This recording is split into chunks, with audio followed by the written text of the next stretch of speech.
Welcome back to another new video N SD bio life with life science. দেখো SMFWB 2024-এর কিন্তু form fill up শুরু হয়ে গেছে, চলবে 18/7/2024 পর্যন্ত। এক মাসেরও বেশি সময় ধরে ফর্ম ফিল আপ চলবে। খুব ভালো করে কেয়ারফুলি করবে, কোনো যেন ভুল না হয়। কিছু কিছু জায়গা আছে কারেকশান করা যায় না, এটা মনে রাখবে। এবং পরীক্ষা হবে তোমাদের 28/7/2024, অর্থাৎ আজ থেকে মাত্র 50 দিন, 2 মাসও নেই। এই 50 দিনে ফিজিক্স, কেমিস্ট্রি, বায়োলজি এই মোটা মোটা ভলিউমের বইগুলো কিভাবে পড়বে, কিভাবে পড়লে তুমি একটা 65 বা 60 মতো স্কোর করতে পেরে একটা 100% গভর্নমেন্ট কলেজ জন্য সিকিওর হয়ে যাবে। তো একদম চ্যাপ্টার ওয়াইজ বায়োলজিতে বিশেষ করে আজকে আলোচনা করব যে কোন চ্যাপ্টারগুলো পড়লে তুমি কিন্তু সেখান থেকেই কিন্তু বারবার প্রশ্ন হয়, এবং প্রিভিয়াস ইয়ারের কোশ্চেনগুলো কোন চ্যাপ্টার থেকে কী কী এসছে। ভিডিওটা হয়তো একটু লম্বা হয়ে যাবে, কেন এতগুলো চ্যাপ্টার 11-12 নিয়ে আলোচনা করব, তাই তাড়াতাড়ি করে বলবো তোমরা 11-12-এর বায়োলজি যে কোনো তোমার কাছে যা বই থাকুক না কেন সেটা খুলে নাও এবং সূচিপত্রটা খুলে নাও। সেখানে যে টপিকগুলো বলবো সেইগুলোকে তুমি কিন্তু দাগ দিয়ে যাও, সেগুলোই ভালো করে প্র্যাকটিস করবে। দেখো এই এত মোটা ভলিউমের বই থেকে কি এত 50 দিনে পড়া যায়, নাকি এক বছরেও পড়া যায়, কমপ্লিট করা যায় না? তো 11-12-এ যা একটু পড়েছো, এবার হচ্ছে রিভিশনের ব্যাপার রয়েছে। তো রিভিশনটা তোমাকে ভালো করে করতে হবে। তো সেই কী করবে না, আমি বারবার বলেছি যে কোনো পরীক্ষায় যে কোনো সাবজেক্টে যে কোনো চ্যাপ্টার থেকে এই 20% জায়গা থেকে 80% প্রশ্ন হয়। সেই 20% জায়গা কোনগুলো, সেইগুলো কিন্তু তোমাকে বেছে নিতে হবে। দিলে কিন্তু তুমি একটা ভালো স্কোরে পৌঁছাতে পারবে বা গভর্নমেন্ট কলেজ পেয়ে যাবে। তো দেখো প্রথমে 11-এর বইটা খোলো। 11-এর বই একদম ইউনিট 1। এই ইউনিট 1-এ প্র্যাকটিস সেটের কথা বলে দিই তোমাদের। প্র্যাকটিস সেট কিন্তু SMFWB তেমন কিছু প্র্যাকটিস সেট নেই। তোমরা জেন পাস ইউজির যে কোনো একটা বই, সাঁতরা পাবলিকেশান, আরিয়ান বা পূজা পাবলিকেশানের একটা বই কিনে তোমরা প্র্যাকটিস করতে পারো। তবে তার আগে কিন্তু তোমাকে টেক্সটটা ভালো করে পড়তে হবে। তুমি যদি টেক্সট না পড়ে প্র্যাকটিস সেট ধরে পড়ে যাও, 3000-4000 প্র্যাকটিস করে যাও, MCQ একটাও তোমার পরীক্ষায় মনে থাকবে না এবং তুমি করতে পারবে না। তোমার 60 হবে না, তুমি 30-এর নিচে আটকে যাবে। হ্যাঁ, তো তুমি যেই ক্যাটাগরি হও না কেন মোটামুটি 60 যদি স্কোর করো তাহলে কিন্তু 100% গভর্নমেন্ট কলেজ পাবে। তো চলে আসি প্রথম চ্যাপ্টার ইউনিট 1, যেটা হচ্ছে জীবের জনন রয়েছে, জীবের জনন বলছি বা ট্যাক্সোনমি রয়েছে। ট্যাক্সোনমি এইখান থেকে কিন্তু একটু দেখে রাখবে বিভিন্ন বিজ্ঞানীর নাম, কে কী বই লিখেছেন, কে কী আবিষ্কার করেছেন। যেমন ট্যাক্সোনমি শব্দটি কে প্রবর্তন করেন এবং পরীক্ষায় এসছে কিন্তু। বিগত বছরের প্রশ্নগুলো চ্যাপ্টার ওয়াইজ বলবো, দেখো মন দিয়ে শুনবে। দ্বিপদ নামকরণ পদ্ধতিগুলো সরবে, অগ্রাধিকার আইনটা করবে, ট্যাক্সোনমিক হায়ারার্কিটা করবে, সেখানে স্পিসিস প্লান্টেনাম বইটা কার লেখা, এরকম যে বই লেখাগুলো আছে কিছু কিছু জায়গা, সেগুলো দেখে রাখবে কিন্তু সেখান থেকে প্রশ্ন আসে। কোনটাকে কার জনক বলা হয়, হ্যাঁ, সেগুলো এতগুলো বলতে গেলে কিন্তু অনেক সময় চলে যাবে। তাই তোমরা সেগুলো বইতে খুঁজে খুঁজে আন্ডারলাইন করো। সেইগুলো হচ্ছে 20% জায়গা, যেখান থেকে 80% প্রশ্ন আসবে। এবার শ্রেণীবিন্যাস থেকে দেখো বিভিন্ন রাজ্য রয়েছে, পর্ব রয়েছে এবং যে শ্রেণী রয়েছে। এই যে উদ্ভিদ এবং প্রাণীর যে শ্রেণীবিন্যাসটা রয়েছে, এখান থেকে এক একটাতে কিন্তু 20-25টা করে বৈশিষ্ট্য দেওয়া আছে, ওইগুলো পড়বে না। সেই বৈশিষ্ট্যটা পড়বে যে বৈশিষ্ট্যটা ওই পর্বের জন্য আছে, আর কারণ নেই। যেমন সিউডোসিলম কোন পর্বের বৈশিষ্ট্য, তোমার ফ্লেমকোষ কোন পর্বে দেখা যায়, বুকলাং কোন পর্বে দেখা যায়, এগুলো কিন্তু পরীক্ষায় এসছে বিগত বছরগুলোতে, তাই এগুলো করবে। ব্যাকটেরিয়া, ছত্রাক, তারপরে শৈবাল, ব্রায়োফাইটা, টেরিডোফাইটা, জিমনোস্পার্ম, অ্যাঞ্জিওস্পার্ম, এগুলোর বৈশিষ্ট্য মেন বৈশিষ্ট্যগুলো করবে। হ্যাঁ, ঠিক আছে, দিলেই কিন্তু পরীক্ষায় পাবে। এবার দেখো প্রাণীর ক্ষেত্রে পর্ব, শ্রেণী, এগুলোর বৈশিষ্ট্য, যেমন কমপ্লেট কোন পর্বে দেখা যায়, এরকম প্রশ্ন কিন্তু এসছে বিগত বছরে এসছে। বুকলাং কার সাসঙ্গ, হ্যাঁ, 2021-এ এসছে। এবার দেখো ইউনিট 2-তে উদ্ভিদ কলা থেকে মেন বৈশিষ্ট্যগুলো পড়বে, তার পার্থক্যগুলো পড়বে, অর্থাৎ এই বৈশিষ্ট্যটা এই কলায় দেখা যায় অন্য কলায় থাকে না, সেইগুলো পড়বে। ক্যাম্বিয়াম স্টিলি, তার প্রকারভেদগুলো, তার উৎসগুলো কিন্তু পড়বে এবং এক্সাম্পলগুলো পড়বে।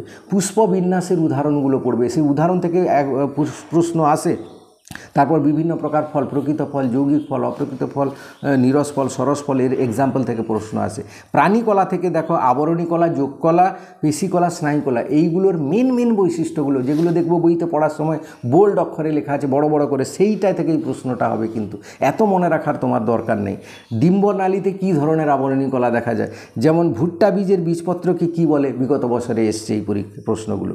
এবার ইউনিট 3-তে আসি। দেখো কোষচক্র, কোষ বিভাজন, এই 3টে চ্যাপ্টার, খুব ইম্পর্টেন্ট। এখান থেকে 3টে প্রশ্ন পাবেই তুমি, তাই ভালো করে করবে।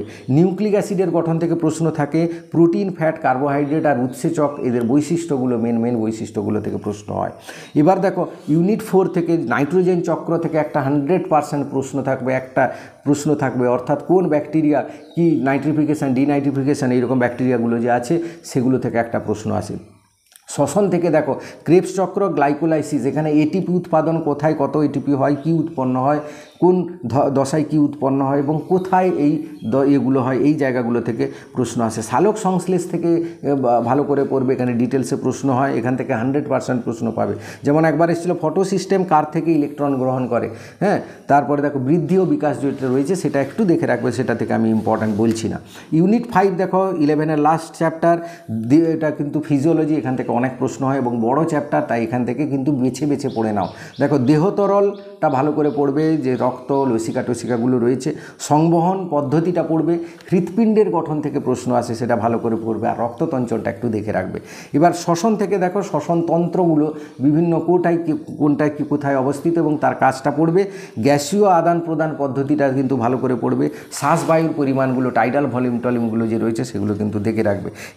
রেচনতন্ত্রগুলো, বিভিন্ন অঙ্গগুলো যে রয়েছে সেগুলো পড়বে, তার কাজ পড়বে। মূত্র উৎপাদন পদ্ধতিটা পড়বে এবং মূত্রের উপাদান, অস্বাভাবিক উপাদানগুলো, স্বাভাবিক উপাদানগুলো সেগুলো পড়বে। আর কোন জায়গায় কি শোষিত হয়, যেমন প্রক্সিমাল কনভলিউটেড টিবিউলে কী শোষিত হয়, হেনলির লুপে কী শোষিত হয়, এগুলো কিন্তু দেখে রাখবে। চলন গমন, এখানে অস্থি সন্ধিটা ভালো করে করবে।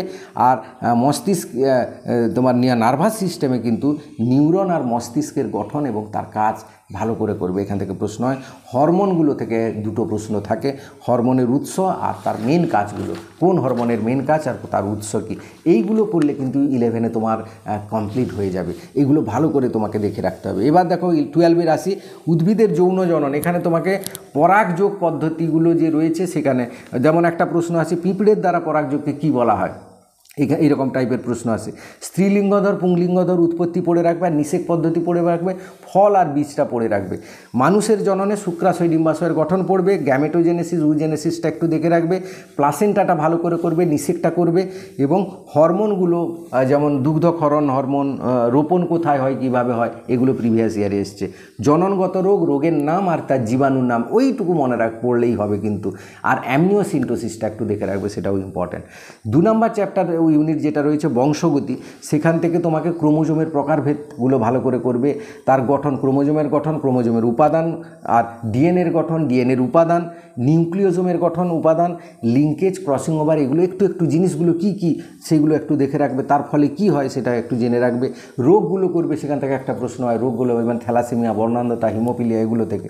সিনড্রোমগুলো থেকে 100% একটা প্রশ্ন আসবে, মাত্র 3টা সিনড্রোম আছে, তার ক্যারিওটাইপ কি, তার কারণ কি সিনড্রোমগুলোর, সেগুলো করবে, হ্যাঁ। আর টেস্ট ক্রস, ব্যাক ক্রস কী এবং কেন, এর গুরুত্বটা একটু জেনে রাখবে। বংশগতির আণবিক ভিত্তি থেকে আরএনএর প্রকারভেদগুলো করবে, ডিএনএ প্যাকেজিংটা দেখে রাখবে, সেন্ট্রাল ডগমা দেখে রাখবে। আর ট্রান্সক্রিপশান, ট্রান্সলেশন, রেপ্লিকেশান, এগুলোর শুধু উৎসেচকগুলো কি কাজ করে, কোথায় কি ভূমিকা রয়েছে, সেইগুলো জেনে রাখবে, হ্যাঁ। অভিব্যক্তি থেকে ডারউইন, ল্যামার্ক আর মডার্ন সিনথেটিক থিওরি, কার থিওরি কি দিয়েছিলেন, কে কোন বই লিখেছিলেন, হ্যাঁ, এইগুলো কিন্তু। আর মতবাদগুলো একটু দেখে রাখবে। আর অভিব্যক্তির কৌশলে শুধু মিউটেশনটা পড়বে, ওখান থেকে প্রশ্ন হয়, বাকি দরকার নেই, ওই চ্যাপ্টারটা পুরোটাই বেকার, হ্যাঁ। এবার ইউনিট 3 থেকে দেখো, যেখানে জীববিদ্যা ও মানব কল্যাণ, এখানে অ্যান্টিজেন অ্যান্টিবডির গঠনগুলো ভালো করে পড়বে। টিকাকরণটা থেকে প্রশ্ন আসবেই, বিভিন্ন রোগ আর তার পরজীবীগুলোর নাম, আর ম্যালেরিয়ার জীবনচক্র, এইগুলো থেকে প্রশ্ন আসে। লার্ভা দশা, কোন জীবাণুর কি লার্ভা দশা থাকে, সেই লার্ভা দশার নামগুলো কিন্তু পরীক্ষায় আসে। খাদ্য উৎপাদনে উন্নতি সাধন, এখানে কলা পালন, অনুবিস্তারণ, সিঙ্গেল সেল প্রোটিন, এই 3টে জায়গা ভালো করে করবে। আর পোলট্রি, মাছ চাষ, মৌ চাষের রোগগুলো আর জীবাণুর নামগুলো পড়ে রাখবে। আর জীব সারের এক্সাম্পলগুলো, অর্থাৎ বায়ো ফার্টিলাইজারের এক্সাম্পলগুলো পড়বে। ইউনিট 4-এ জৈব প্রযুক্তিবিদ্যা, এখানে শুধু উৎসেচকগুলো পড়বে, যেমন ট্যাগ পলিমারেজ কি, ইকোআরআই, কোন এন্ডোনিউক্লিয়াস, এইগুলোর ভূমিকা, অনেকগুলো উৎসেচক আছে কিন্তু ভালো করে করবে। ভেক্টরগুলো করবে, ইনসুলিন, প্রস্তুতি, ভ্যাকসিন প্রস্তুতিটা দেখে রাখবে, এখান থেকে প্রশ্ন হয়। বিশেষ করে যে জীবাণু থেকে এগুলো তৈরি করা হয়, কোন জীবাণু থেকে কি ভ্যাকসিন তৈরি হয় সেটা কিন্তু প্রশ্ন আসে। এক্সাম্পল আর টার্মগুলো বড় বড় বোল্ড অক্ষরে লেখা আছে, বিভিন্ন টার্ম, সেই কিছু টার্ম রয়েছে, যেমন ভিটামিন B2 কোন জীবাণু থেকে উৎপন্ন হয়, প্যালিন্ড্রোমিক সিকোয়েন্স কি, এইরকম কিন্তু বিগত বছরগুলোতে প্রশ্ন এসছে। এবার ইউনিট 5 লাস্ট ইউনিট দেখো, এখানে তোমাকে বাস্তুতন্ত্রটা একটু দেখে রাখবে, বিপন্ন প্রজাতিগুলোর নাম, আর হটস্পটটা একটু দেখে রাখবে। নাইট্রোজেন চক্র থেকে 100% একটা প্রশ্ন আসবে, ব্যাকটেরিয়াগুলো আমি বলেছি আগেও, সেটা কিন্তু ভালো করে করবে। দূষক পদার্থ আর তার কী রোগ, কোন দূষক পদার্থ থেকে কী রোগ হয়, যেমন ক্যাডমিয়াম দূষণের ফলে কী রোগ হয়, ইউট্রপিকেশনটা দেখে রাখবে, ওজনটা দেখে রাখবে, আর বিশ্ব উষ্ণায়নটা দেখে রাখবে। আন্দোলনগুলো থেকে একটা প্রশ্ন হতে পারে, চিপকো আন্দোলন, এই আন্দোলন কোথায় হয়েছিল, কবে হয়েছিল, কে নেতা ছিলেন আন্দোলনগুলোর, সেগুলো করে রাখবে। মিউটেশনের প্রধান কারণগুলো কি কি, একটা প্রশ্ন এসেছে দেখো, মিউটেশনের প্রধান কারণ কি না, O3 ধ্বংস, অর্থাৎ ওজোন লেয়ার ধ্বংস। কোন বিষয়ে লাইকেন স্পর্শকাতর, বায়ু দূষণটা, এইরকম প্রশ্নগুলো হয়। কোনটি জৈব অবঙ্গুর উদাহরণ 4টা দেওয়া থাকবে। এই রকম টাইপের কিন্তু প্রশ্ন আসবে। এইভাবেই তুমি যদি পড়ে যাও, তোমার টেক্সটও পড়া হয়ে যাবে, আর তুমি MCQও প্র্যাকটিস করতে পারবে। তো এইগুলো পড়ে ভালো করে একটা যে কোনো প্র্যাকটিস সেট কিনে নাও, কিনে প্র্যাকটিস করো, তাহলে কিন্তু তুমি 100% 60 to 65 স্কোর করতে পারবে। এই ছিল আজকের ভিডিওটা অবশ্যই ভালো লাগলে বন্ধুদের শেয়ার করে দিও। Thank you for watching.